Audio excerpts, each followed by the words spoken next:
Capítulo 7. O amor, alegria e triunfo. Lourenço Prado, editora Pensamento. O ódio excita contendas, mas o amor cobre todas as transgressões. Provérbios, capítulo 10, versículo 12. Amemo-nos uns aos outros, porque o amor é de Deus. Primeira Epístola de São João, capítulo 4, versículo 7. Todos vós que habitais este planeta, estáis recebendo vossa iniciação no amor.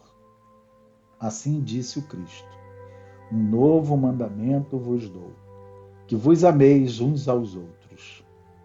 Na sua obra Tertium Organum, Os Penques afirma que o amor é um fenômeno cósmico que abre ao ser humano o mundo da quarta dimensão, o mundo das maravilhas. O amor verdadeiro é desinteressado e livre de temor. Ele se irradia para o objetivo da afeição sem exigir qualquer retribuição. Sua satisfação está no prazer de dar. O amor é Deus em manifestação e a mais poderosa força magnética do universo. O amor puro e desinteressado atrai para si o que lhe pertence. Não tem necessidade de procurar ou pedir. Quase ninguém tem a menor ideia do que seja o verdadeiro amor. O ente humano é egoísta, tirânico ou receoso em seus afetos, perdendo assim as coisas que ama. O ciúme é o pior inimigo do amor, pois perturba a imaginação, faz com que ela veja a pessoa amada atraída para outra e, se esse temor não for neutralizado, se expressará objetivamente. O seguinte fato, narrado por uma esoterista, serve de exemplo. Escreve ela: certa moça se dirigiu a mim em estado de profundo desespero, pois o homem a quem amava a havia abandonado por outras mulheres, dizendo que nunca pensara em casar-se com ela. Achava-se exasperada de ciúme e ressentimento, e disse-me que esperava vê-lo sofrer tanto quanto a fizera sofrer, terminando com a pergunta: como pôde abandonar-me se eu o amava tanto?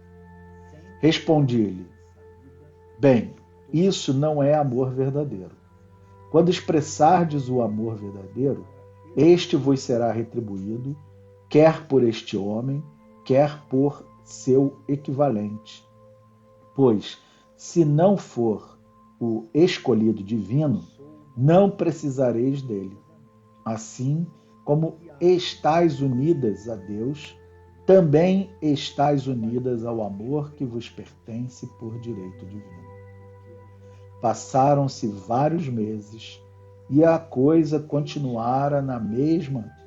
Entretanto, ela agia conscientemente sobre si mesma para modificar a sua atitude. Certa ocasião, disse-lhe: quando deixar de ficar perturbada pela ideia da crueldade dele, deixará de ser cruel, porque, pelas vossas próprias emoções, estáis atraindo essa crueldade. Fazei-lhe então de uma fraternidade existente na Índia, na qual nunca se saudavam dizendo bom dia. Para se saudarem, empregavam a palavra: saúdo o Deus em vós. Eles saudavam o Deus tanto nos homens como nos animais selvagens da floresta, e assim nunca eram molestados, pois viam somente Deus em tudo que vivesse.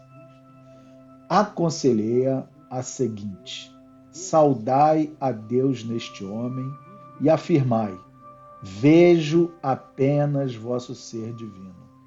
Vejo como Deus vos vê, perfeito, feito à sua imagem e semelhança. Ela notou que se tornava mais calma e perdia gradualmente seu ressentimento. Ela era capitã e ela sempre lhe dava esse nome. Um dia exclamou repentinamente: Deus abençoe o capitão onde estiver. Respondi-lhe: isso sim é verdadeiro amor.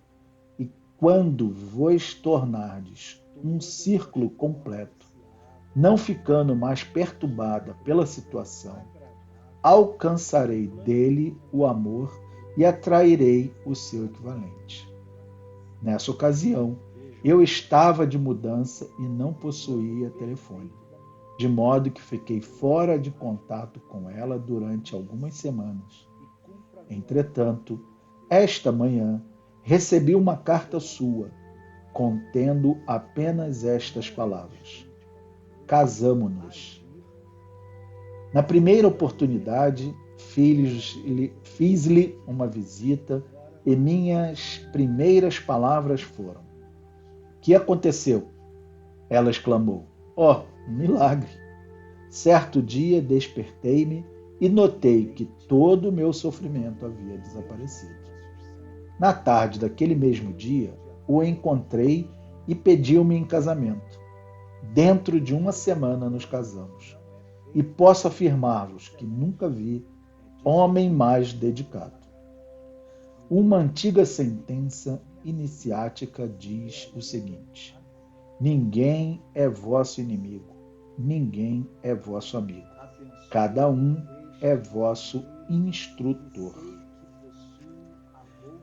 O namorado daquela moça lhe estava ensinando o amor desinteressado, coisa que toda pessoa tem que aprender cedo ou tarde.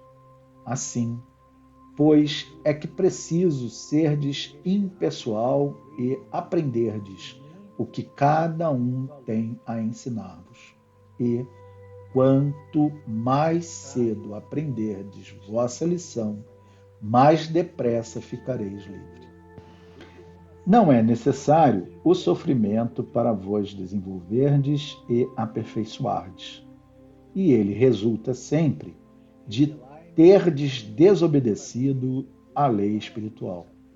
Porém, são poucas as pessoas que parecem poder sair do sono da alma sem passar por ele. Quando as pessoas são felizes, geralmente se tornam egoístas e assim, automaticamente, a lei do karma entra em atividade. A miúde, elas perdem o que possuem por não saberem apreciá-lo e dar-lhes valor. Um metafísico americano relata o seguinte caso que serve de ilustração para o princípio exposto.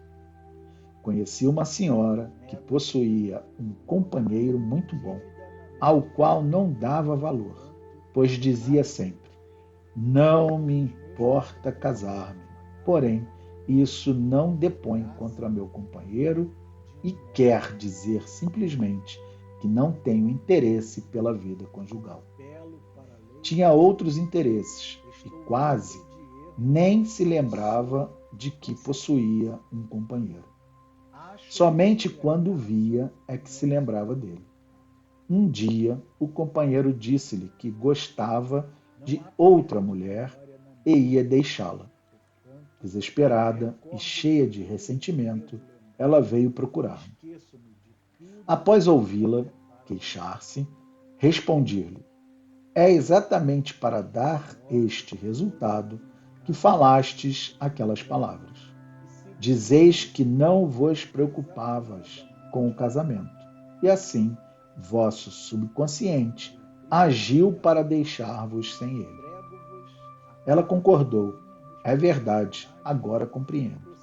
As pessoas alcançam o que procuram e depois se ofendem muito por não ser como julgam. Entretanto, em pouco tempo, harmonizou-se com a situação e reconheceu que eram muito mais felizes separados. Quando a mulher se torna indiferente ao marido ou companheiro e põe-se a criticá-lo, deixa de ser uma inspiração e incentivo para ele. Desaparece o estímulo de suas primeiras relações e ele se sente desanimado e infeliz. O seguinte exemplo, criado por uma esoterista americana, constitui uma boa ilustração do princípio. Um homem dirigiu-se a mim num estado de grande desânimo e tristeza. Sua mulher se interessara pela ciência dos números e fizera examinar o nome dele. Parece que a análise não foi muito favorável, pois ele informou-me: minha mulher diz que nunca conseguirei alguma coisa porque sou o número 2. Respondi-lhe: não me interessa qual seja o número de vosso nome. Sois uma ideia perfeita na mente divina. E pediremos o auxílio e a prosperidade que foram planejadas para vós pela inteligência infinita. Dentro de poucas semanas, conseguiu uma posição magnífica e, 1 ano ou 2 mais tarde, obteve um brilhante êxito como escritor. Não podeis obter êxito em vossos negócios sem amardes o vosso trabalho. A pintura que o artista faz por amor, a arte, é a maior obra por ele produzida. A rotina é sempre um meio de viver humildemente. Ninguém pode atrair dinheiro se o despreza. Muitas pessoas permanecem na pobreza por terem o costume de dizer: o dinheiro nada é para mim e não aprecio as pessoas que o possuem. Essa é a razão por que muitos artistas são pobres. Seu desprezo pelo dinheiro os afasta dele. Lembro-me de ter ouvido um artista falar de outro: não é bom artista, tem dinheiro no banco. Essa atitude mental, sem dúvida, separa o indivíduo do seu suprimento. Para poder atrair uma coisa, é preciso que esteja em harmonia com ela. O dinheiro é uma expressão de Deus como meio de suprir a necessidade e livrar da limitação, porém deve ser sempre posto em circulação e aplicação em coisas justas. A avareza e a sovinice são terrivelmente vingativas. Isso não quer dizer que o indivíduo não deva possuir casas e riquezas, depósitos e valores, porquanto diz o sábio que os celeiros dos justos são cheios. Significa que o indivíduo não deve ter receio de despender até o último real, quando isso for necessário, gastando-o corajosa e alegremente.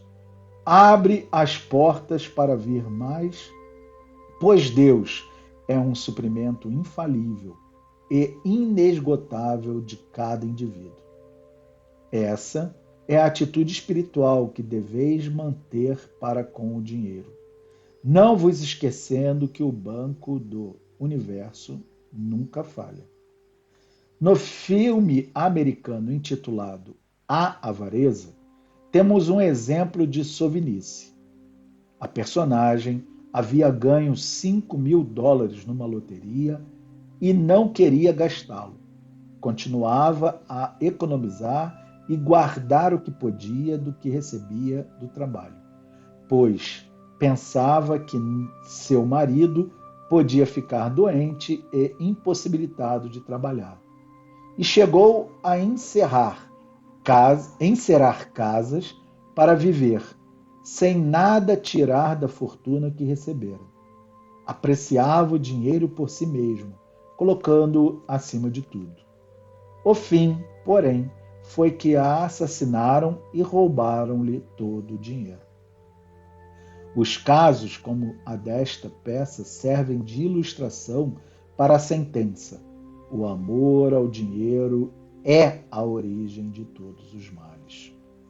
O dinheiro em si é bom e benéfico, porém, empregado para fins destrutivos, procurado e guardado avidamente ou considerado mais importante que o amor, produz moléstias, desastres e a perda do próprio dinheiro. Segui o caminho do amor e tudo mais vos será acrescentado, pois Deus é amor e, ao mesmo tempo, suprimento. Segui o caminho do egoísmo e da avareza, e vosso suprimento desaparecerá dele. Uma senhora riquíssima, em lugar de aplicar os seus rendimentos em alguma coisa útil, os ia acumulando. Raramente dava alguma coisa e só guardava comprando objetos para guardar.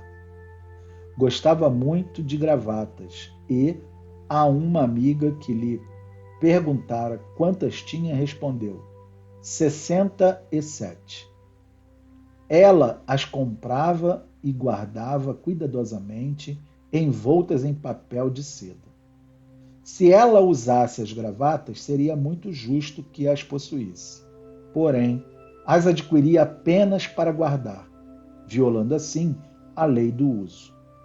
Suas gavetas estavam repletas de roupa que nunca usava e de joias que nunca havia visto a luz. Aconteceu que seus braços foram gradualmente endurecendo em consequência de seu apego aos objetos e, afinal, foi considerada incapaz de cuidar de seus próprios negócios e seus haveres foram entregues à administração de outros.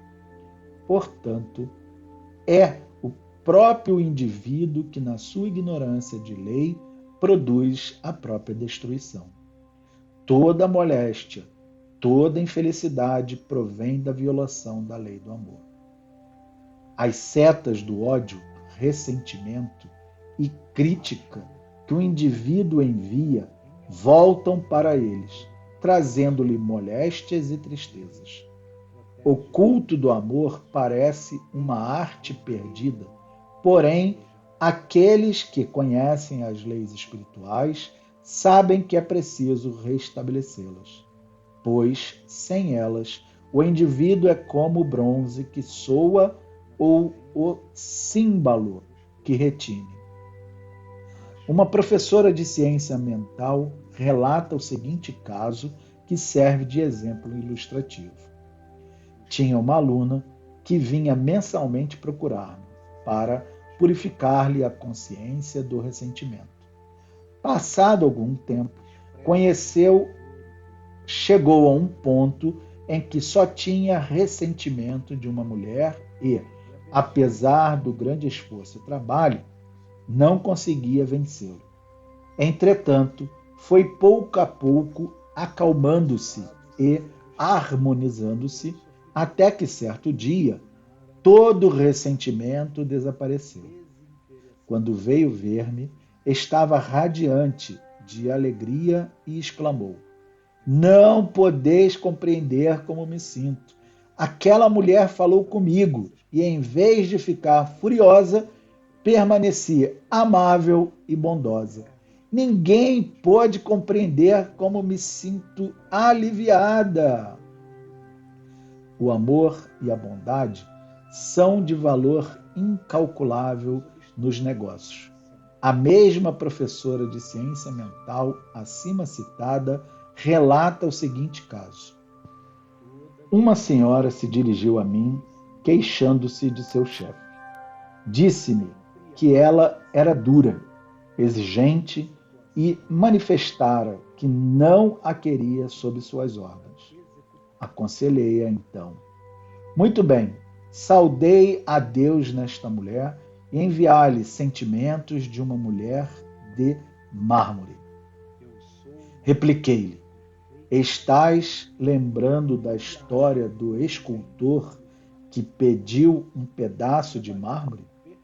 Perguntaram-lhe por que o queria e respondeu: porque há um anjo no mármore. E fez dele uma admirável obra de arte. Respondeu-me: muito bem, vou tentar. Uma semana depois, voltou dizendo: fiz o que me disseste e agora a mulher é muito delicada comigo, tendo-me até levado a passear em seu automóvel. Certas pessoas, muitas vezes, sentem remorsos por terem prejudicado alguém, talvez em tempos afastados. Embora não seja possível corrigir semelhantes erros, seus efeitos podem ser neutralizados, praticando no presente um ato de bondade com outra pessoa. A esse respeito, diz o apóstolo Paulo: mais uma coisa faço, esquecendo-me das coisas que ficam para trás, e avanço para as que estão adiante. Prossigo em direção ao alvo. A tristeza, o pesar e o remorso destroem as células do corpo e envenenam a atmosfera mental do indivíduo. Uma professora metafísica narra o seguinte exemplo sobre atitudes mentais deprimentes. Uma senhora me disse: tratai-me para ser feliz e alegre, pois a minha tristeza me faz tão irritável com os de minha família que continuo a criar mais karma na minha existência. Pedira-me para tratar de uma senhora que chorava pela morte de sua filha. Neguei a crença na perda e separação e afirmei que Deus era para ela a alegria, o amor e a tranquilidade. Imediatamente voltou ao seu estado normal. Porém, mandou seu filho dizer-me que não continuasse o tratamento, porque se sentia tão feliz e isso não era respeitável. Assim é que a mente mortal gosta de apegar-se às suas tristezas e pesares. Outrora julgava-se que, se uma mulher não se preocupasse por causa de seus filhos, não era boa mãe. O medo que a mãe tem é a causa de muitas moléstias e acidentes que se dão para os seus filhos. Com efeito, o medo forma um quadro vivo da moléstia ou situação temida. E esse quadro, se não for neutralizado, se objetivará. Feliz da mãe que pôde dizer sinceramente que coloca seus filhos nas mãos de Deus e sabe, portanto, que são divinamente protegidos. Desta forma, ela constrói ao redor deles uma grande áurea protetora. Certa mulher despertou-se repentinamente à noite com o sentimento de que seu irmão estava em grande perigo. Em vez de entregar-se ao medo, pôs-se a fazer afirmações e a dizer: o homem é uma ideia perfeita na mente divina e sempre se encontra em seu lugar certo, portanto, meu irmão está em seu lugar certo e é divinamente protegido. No dia seguinte, soube que seu irmão estivera muito próximo de uma mina que explodira, porém havia escapado milagrosamente. Assim, cada qual é guarda de seu irmão, em pensamento. E todos devem saber que o objetivo de seu amor habita no esconderijo do Altíssimo e descansa à sombra do Todo-Poderoso. Podendo afirmar: nenhum mal se sucederá nem praga alguma se aproximará de tua tenda.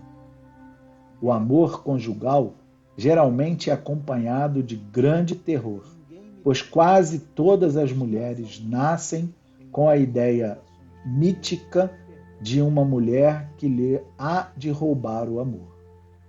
Essa mulher recebe no subconsciente feminino o nome de a outra. Entretanto, isso provém de que a mulher crê na dualidade e, enquanto ela visualiza interferência estranha, esta virá. Ordinariamente, é muito difícil para a mulher ver-se amada pelo homem a quem ama, sendo, pois, muito útil que faça enérgicas e persistentes afirmações para que sua mente subconsciente se convença da realidade da situação, porquanto, onde há verdadeiro amor, a unidade é perfeita.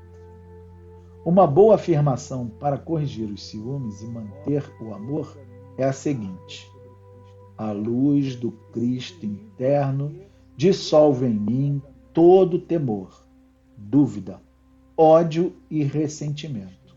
O amor divino circula em mim, formando uma irresistível corrente magnética. Só vejo a perfeição e atraio o que é meu por lei divina. O casamento, se não for efetuado sobre a base inabalável da unidade, não pode perdurar, embora possa ser mantido na sua aparência social.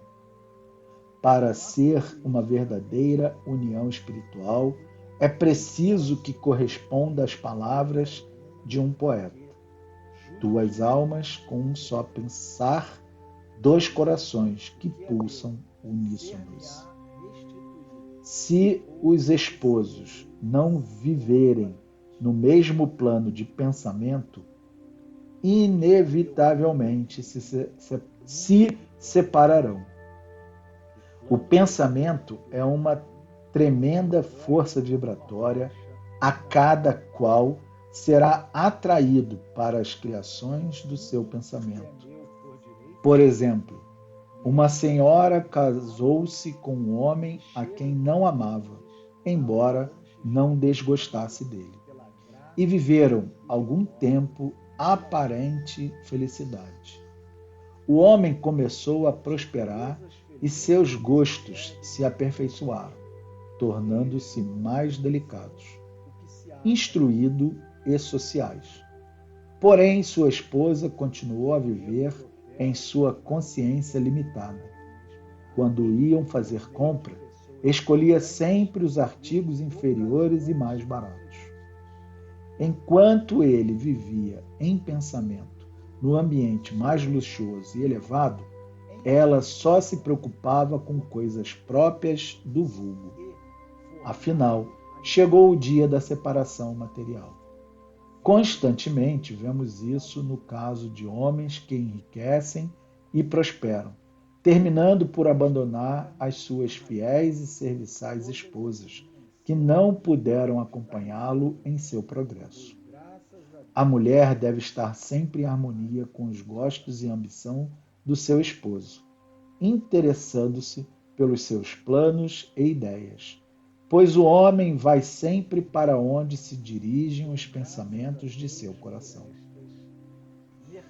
Para cada um de vós existe a outra metade, por Deus escolhido para vosso complemento.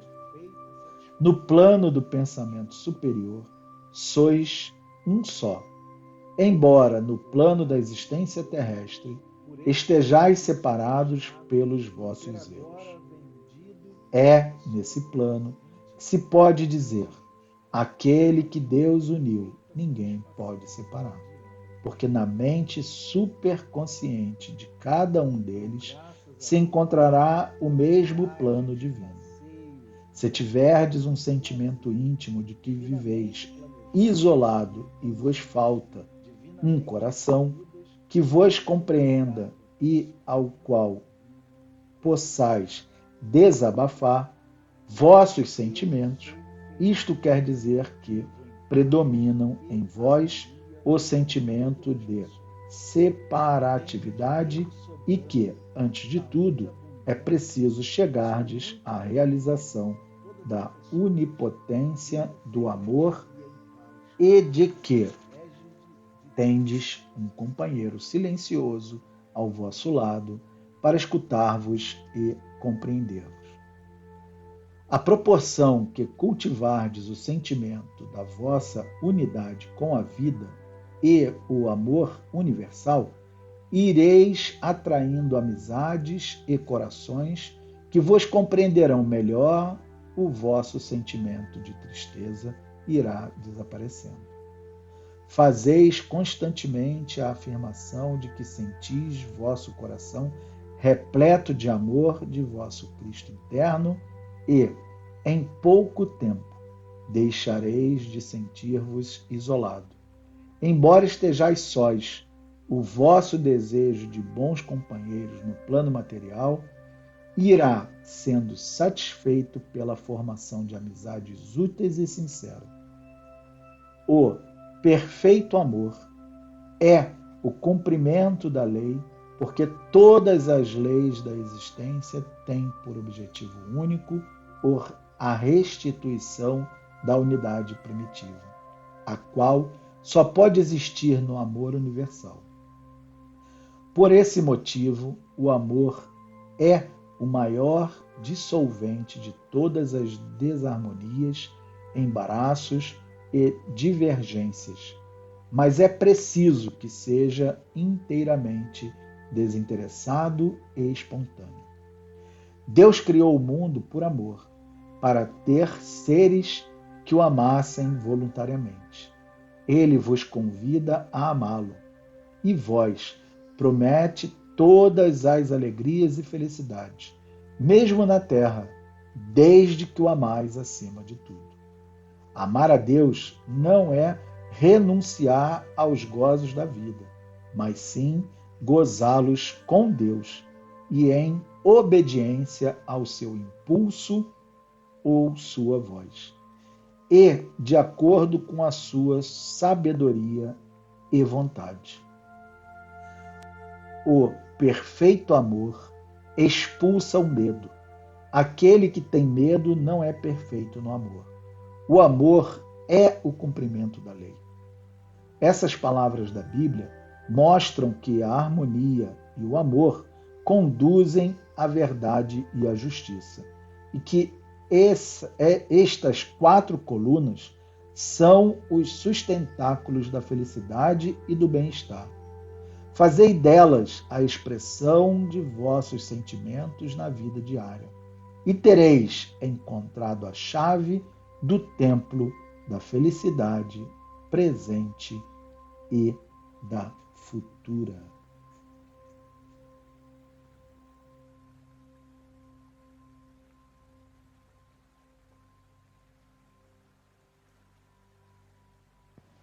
E aí, tá curtindo o audiolivro? Dá um like, pega esse vídeo, envia para alguém.